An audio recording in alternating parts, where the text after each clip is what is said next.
operational asset class, it's not homogenous by any stretch of the imagination.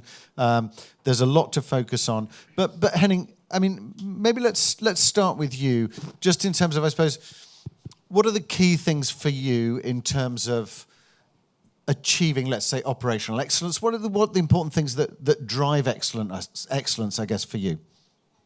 I think I have to take into consideration that I come with a hospitality background, so I'm not from the care industry, basically, and not from the senior living industry. I work for hotels over the last 20, 25 years.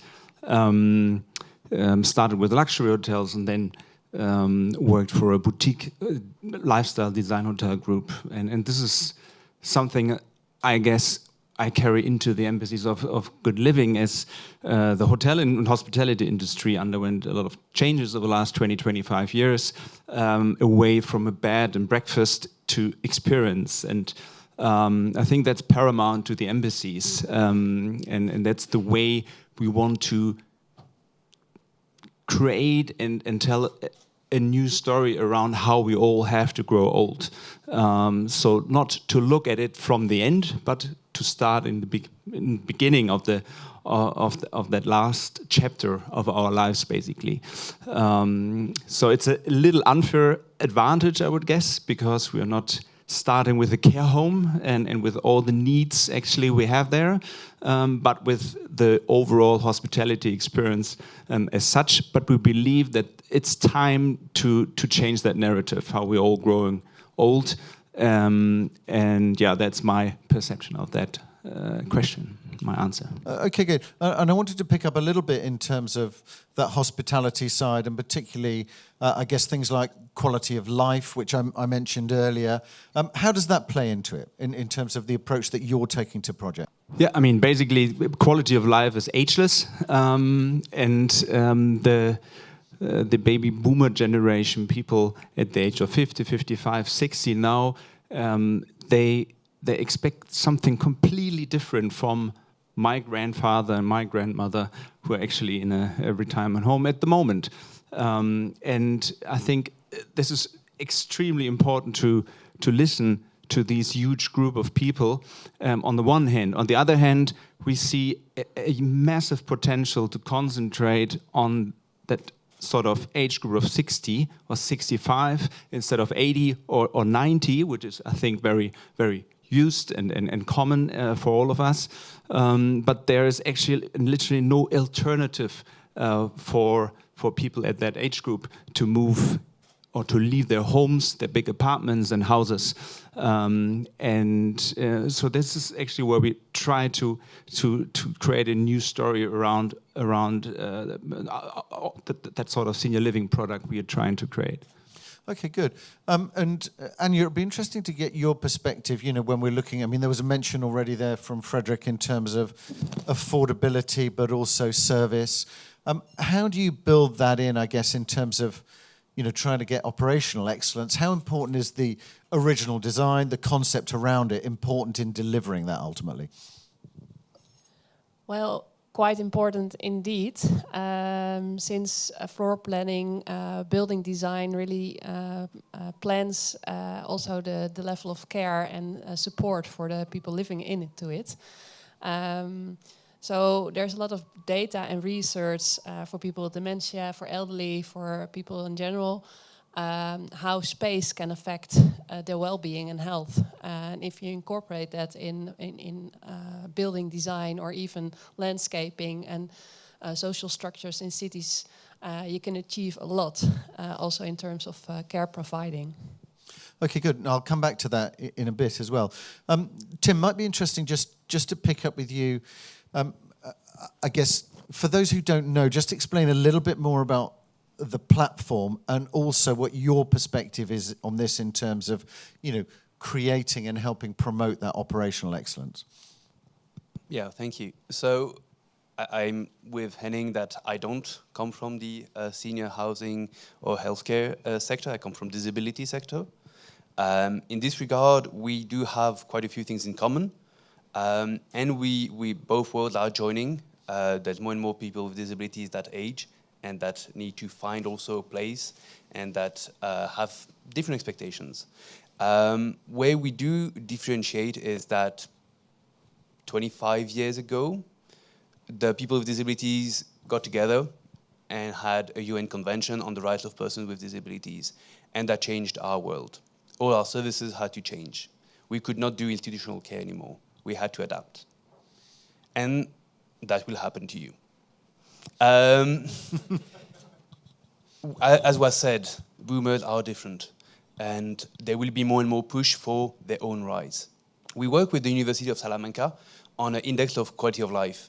And for them, the quality of life is self-determination, inclusion, rights, and the capacity to have their own choice. That is what will determine the choice of your customers later. In the last 25 years, the disability sector had to adapt, and all member states now have signed this declaration, including the EU. That means that all EU funding has to respect no funding for institutions. Governments cannot fund institutions. If that happens to you, as was discussed before, you need to anticipate. When we look now at how to work with that framework, we need to join what Frederick was saying. So I think that was a really interesting, excellent model of what we have to do too on living in the community. And this model will be, I think, paramount. When we look at the need for the skills for our workers on how they can stay with us, the other element that wasn't, I think, mentioned today, we talked about the boomers changing, but our staff is also a very different generation. And their expectations of a work is very different, as any HR person here would know. Of course, we can talk about the career needed and the skills needed and the working conditions that are all extremely important. But we see that for our workers in the care sector, what they look for is not just a paycheck. It's meaning in their work, it's values.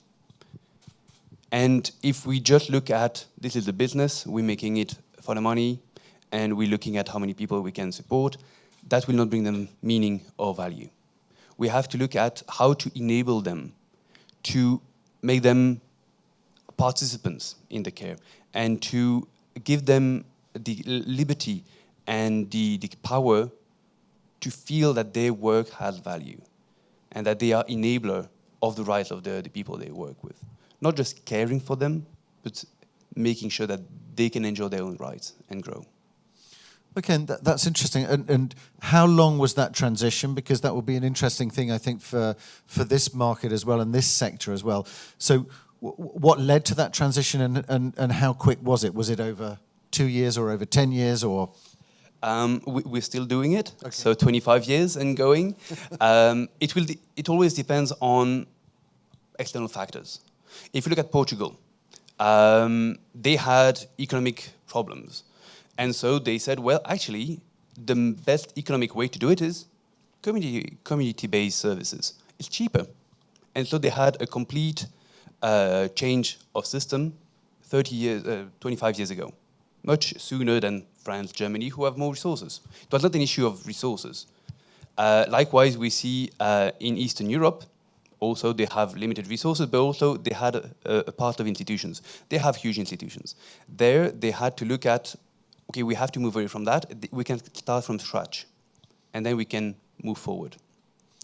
So it's creating conditions to make it happen, because of course there's always resistance to change. Okay, interesting. And Andres, maybe just starting with you on this one, mention there from Tim about the CE region. It would be good to get, I guess, your perspective on this, particularly from Poland and the Polish market. Yes, referring to the speakers, especially to Richard, because he started the presentation with the slides about Poland and European Union countries. We were the last, like I said, but not least. I would like to focus on that because the other rate, the rate of numbers and the change of rate was the highest in Poland. And I know that in this place there is a lot of investors and a lot of people from different part of the European Union and the world. And I would like to focus on our needs, not only in Poland, but in all Eastern and Central countries. The institutionalization process, which is very good, and we should follow the European Commission standards. But nowadays in Eastern Europe, we don't have enough institutions just to take care of our seniors. In Poland, there is less than 100,000 beds, so it means there is almost nothing. We got 38 million citizens, even Germans coming now to Poland to stay in Polish private sector. So there is a big lack of nursing homes and beds in long-term care facilities. So not every model suits to Polish market. I'm thinking like that. And all this community-based, it's very cool and very lifestyle project. But in the end of the day, we need the institutions for people with dementia and Alzheimer's disease. And when I look at the profile of Polish resident, I've got 68% people on a wheelchair. So your world is very close to our world in a senior living. 70% people with catheter, 50% of people with dementia.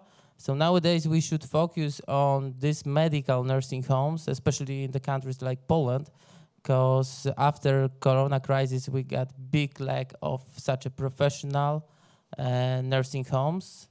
And I think that's the first thing that I would like to show today and give that message to everybody to start to thinking about this. Of course, tomorrow or even in future, for sure, we need lifestyle things like co-living, and this is good. Even in France, they start too early with residential apartments. But nowadays, once again, we need to enlarge the rate of beds in Poland. We are ready for that. Actually, small networks coming and big networks coming to Poland, and we're happy to see you. Thank you very much. Okay, good. So real demand there in Poland, but for specific areas at the moment, and then it sounds as though there will then be a movement perhaps towards what Frederick's talking about and Henning's talking about in terms of the things that are being offered there. Might be interesting just to pick up with you, Anya. And we are having a magnifique meeting, I can say, which is good. It would be interesting just to pick up with you, Anya, because I know you've been doing a lot of research based on this area, and there's been a bit of discussion earlier about particularly user-centered design, everything being centered around the user. And I know you've done some research on that area. So I guess what are some of the kind of key areas that people could take away from that? Yeah, there are a couple of things that coming into my mind. But to answer your question, for instance, in floor planning, we did research that in terms of walking distances for a caretaker, a floor plan can halve the walking distance by correctly organizing it. So if you calculate what it would mean for in terms of money, and also we're talking about the lack of people to take care of people with dementia or in care homes. This is a huge thing. But also, if you're specifically thinking about people with dementia, too often you see an emergency exit at the end of a hallway or door, not understandable living environments that have effect on the behavior of people and also on the medication. So there's a big achievement to do it the right way.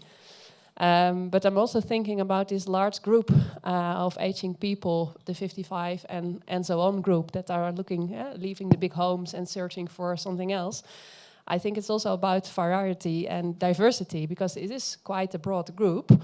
And in terms of dwelling concept, we really have to think about different concepts. So we saw a couple of them in community living, but one of the lessons learned also from research is that we really have to make a wide variety of choices to move into, because this is a group maybe of 30 or 40 years in their aging process. Okay, good. I'm going to come to you in a second, Frederick, but Henning, it would be interesting, we mentioned a bit about quality of life, and that you're targeting, in terms of the solution that you're looking to provide. You're looking at a younger age group. I mean, we heard from Frederick that the average age there was 88, but you're actually looking at something much earlier. Yeah, we've been quite surprised when we did a survey within our group of interesting customer, a waiting list we actually have. It's 1,500 people on that list. We expect it to be fairly younger, maybe 10 years younger. But when we did the survey, we realized that people would love to move in with us between 60 and 64. Most of them double occupancy, so not the single lonely person living somewhere in a big house. Actually, two people who want to become asset light and rather free of any needs to take care of their own apartments and houses, and that surprised us quite a lot. And here we realized that we need to redesign a little the apartments and the average apartment sizes. As the industry, I think, in the end, ultimately it's a matter of affordability. But we asked what the average apartment size you would prefer is, and they said above 90 square meters. So it's a 2-3 bedroom apartment, 1-2-3 bathrooms, and I think here again it is a rather niche compared to the big potential in the market, but nevertheless there's literally nothing on the market who would actually serve to that need. And here we started to change our perspective a little bit and grew even bigger from a square meter perspective than in the beginning. Okay, because that will make quite a big difference in terms of the operational side, because very different needs for people who are 60 to those who are in their mid-80s or 90s even. Yeah, absolutely. The overall product we are designing, that's super important. It needs to be aspirational. It's not we're not creating something from basically the base need up to making it look good, beautiful, and paint it nice. In the end, we start from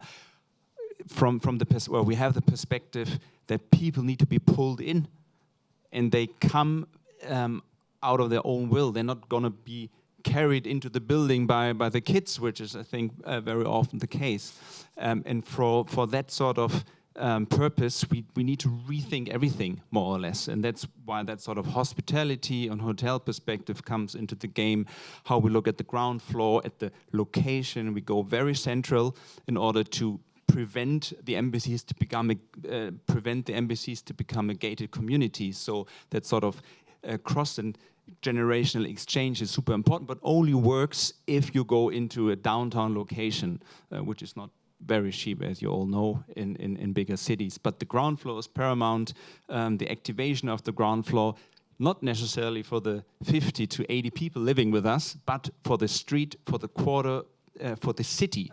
So this is what we are attracting, what we are asking for. And then a super important aspect of our idea is that sort of lack of space you might have living in a 75 square meter apartment or 90 square meter apartment. It's the Embassy's Club, the Ambassadors Club, which is basically or serves as an extension of your apartment, and where you do co-working. I heard that 20 minutes ago, but also physical and mental well-being, as well as socializing basically with all generations, not only with the older generation, obviously. Okay, good. And Frederick, just coming to you, let's pick up a little bit on the labour markets, governance, regulation, in terms of, trying to achieve excellence in that. I guess, what do you have? What's your take on that? Particularly I mean, it'll be interesting to get everybody's view as well on particularly on labour markets, which seem to have been a big issue throughout this.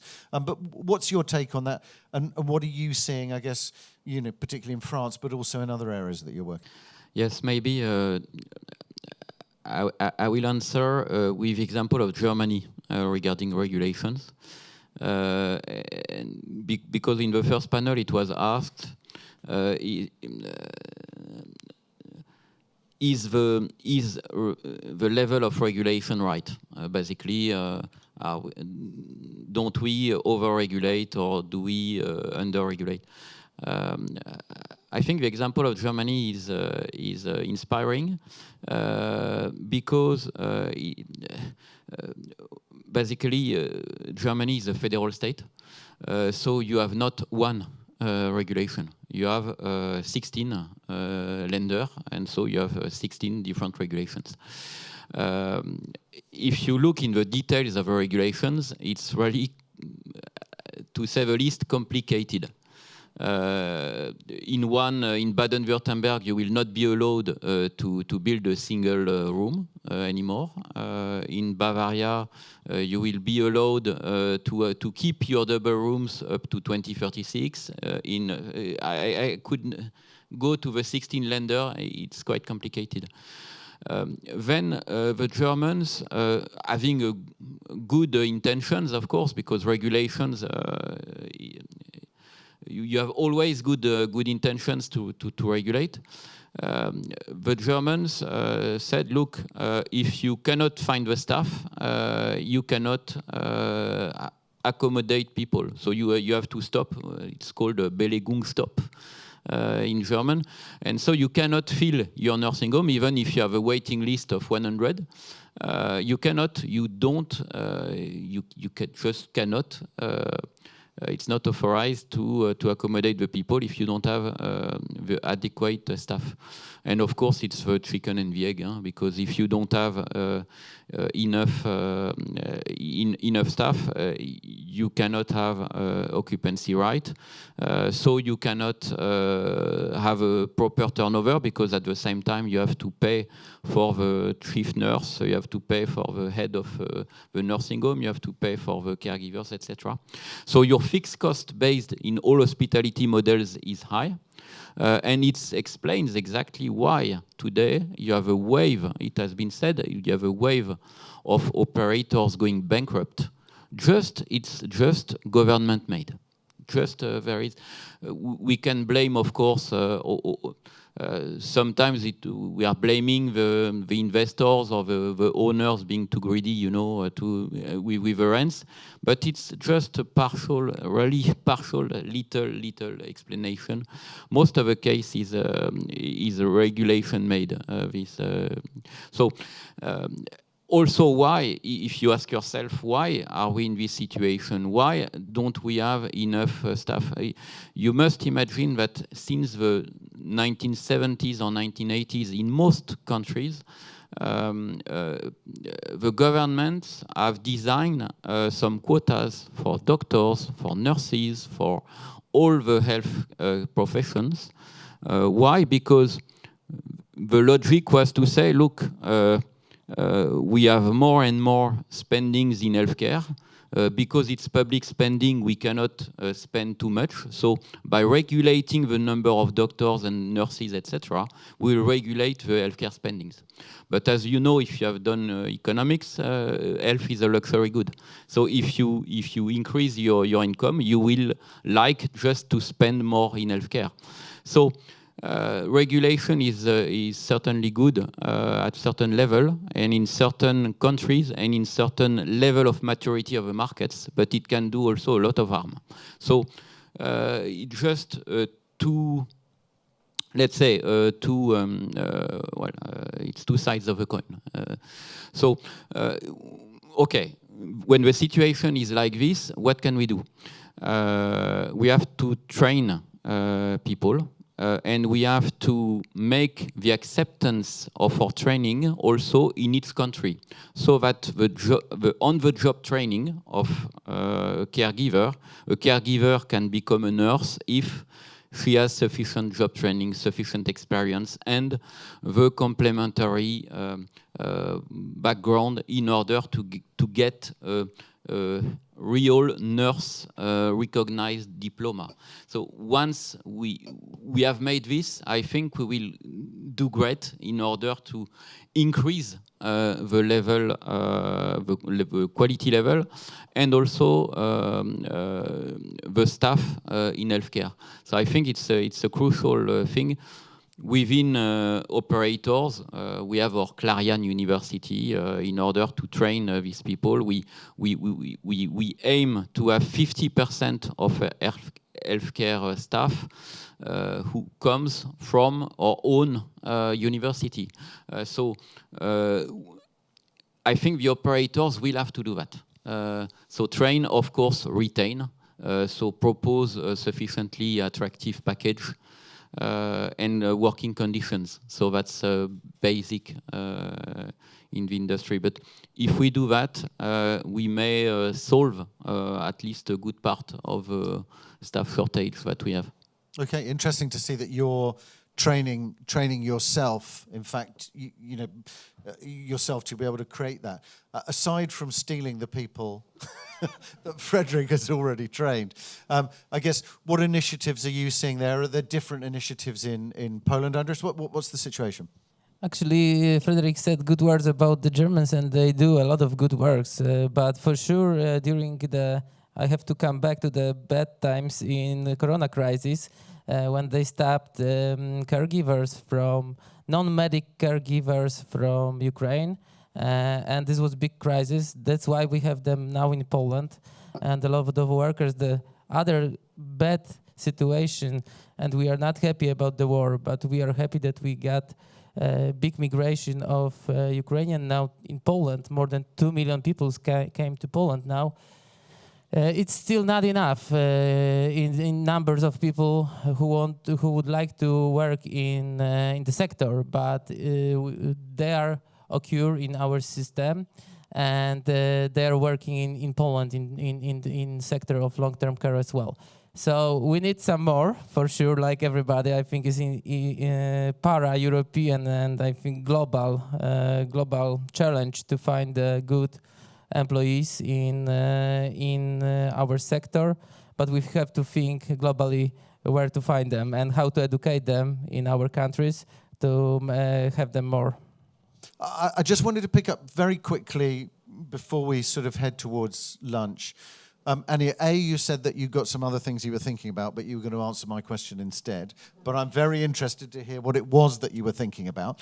But also, I'd be interested in terms of the affordability side, because that's also, you know, a key part of design. You know, how you can create something that is effective, creates livability, a feeling of well-being, feels like something that people want to live in and makes it special for them, but is still affordable.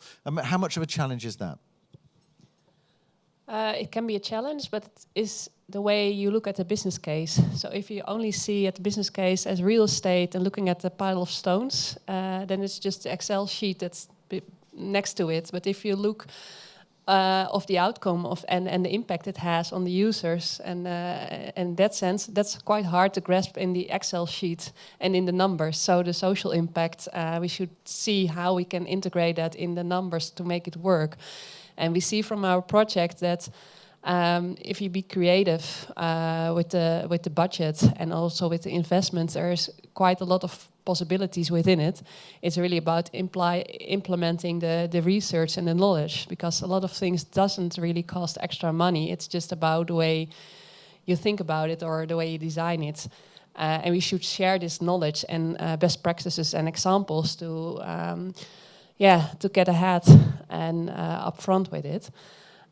So that's basically one thing. So we don't really have money issues. It's just about the way how you spend it or how you deal with it. And the second thing is what my thoughts were during the speakers, and it applies a bit to what you were telling as well. It puzzles me that we are talking about an aging group from 55 up to 95, which is 40 years of career to make, and somehow we feel like after 55 or maybe 65 we get retired or life ends or we don't know how long it takes anymore. And if you think about, it's the same group of 15 up to 55. And then we find it quite acceptable that we make changes from living every 7 years. The average is 7 years that we start moving. So we have this whole career of starting to live on our own, then find a partner, living together, maybe start living alone again, because life happens. And then we think after 55 that life stops and that we, move somewhere, and then the next 40 years maybe we live in that spot. And that's what we're talking about, because we're not talking about 55 and then at the end we have nursery home, and we all know that maybe 1.5 year you maybe end up in a nursery home, nobody wants it. So we're thinking about just 35 years. And that's why I said we really have to think about concepts that for renting, for whatever, but that you can maybe move within a complex. Because like you said, sometimes you want 90 square meters because you're young, you're still working, you have grandchildren, you want to have them a bedroom for them. And then you become single, you don't need 90 square meters. And at one point you still want a garden or something outside space. And the other moment you might need an apartment with just a balcony. So I think we really should think about this large group and different variety and diversity and flexibility as well. And on the financial concept, it's not only about buying, but also about renting and thinking about how people that have assets or income and saved money, pensions and everything, how they can spend it or how they can use it in all different types of income. So that was my thought during this. And does anybody else have a kind of last thought just before we go through to... Yeah, go ahead, Tim, yeah. Thank you. I had 1.5, if I'm... the first one would be, this morning the head of the commission talked about the cost of inadequacy. And I wanted to come back on that, because now, if we know that in 10 years it will be different, that we'll have new demand, if you keep going on an old, outdated model to fill the number of beds, you will have to change it in 10 years. And it will be lost investment, it will be lost time in training, it will be just a cost for your investors. Same for staff. Thank you for referencing Ukraine. If we think we have 2 million refugees, but we don't have enough staff, that says something about what we offer. The training, the conditions, the meaningfulness I was mentioning. And so if we know that there is available staff, but we don't have it, it's a cost of inadequacy. How can we make our sector more attractive? How can we make it more interesting? And the last thing is a partnership. We talked about adaptability and about wheelchairs, about dementia. Persons with disabilities have all these issues, and they have had since birth. People had to support them for a long time. This is specifically for this issue of dementia and wheelchairs, but there are other topics that I would encourage that to have adaptable and modern services. You need partnership within the community with supporters or persons with disabilities, for example.